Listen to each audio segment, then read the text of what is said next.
Welcome to the first project reveal. I'm gonna keep this short and sweet. The Lotus 49, the infamous 1967 F1 car designed by Colin Chapman, driven by Jim Clark and Graham Hill. Now, why did I choose this to model? When I decide on a project, I want it to be a challenge and have parts where I think I can learn something or polish my skills in like modeling, texturing, or rendering.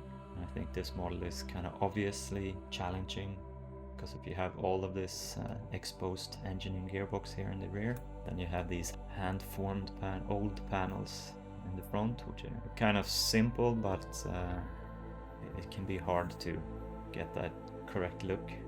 Then we have the open cockpit, which has some soft organic materials to model and texture. The steering wheel, all the gauges, all the suspension is completely open.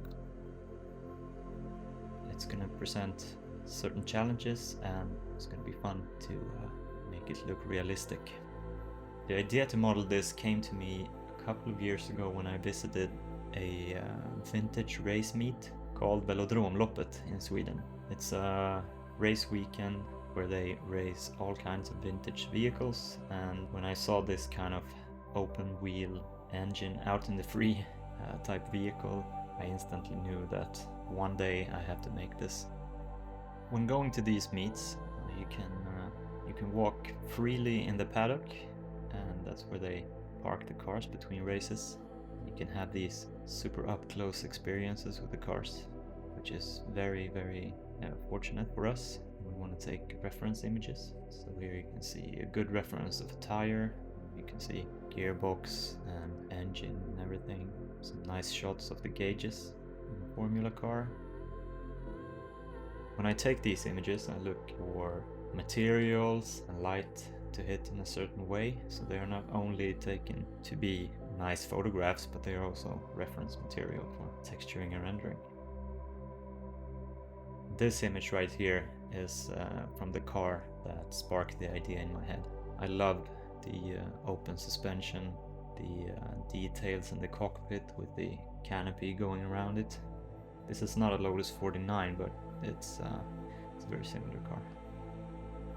Close-up shots like this are really nice to capture all the variety and the materials.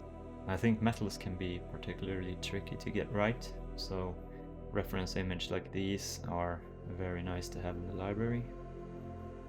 Same thing here. You can see the tiny Maserati logo and all the soft metal has been bruised and scratched.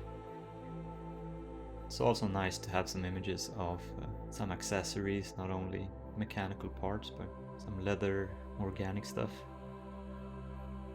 So that was a quick reveal and a nice segue into reference images, which is what we're going to talk about in the next episode. Until then, take care, bye bye.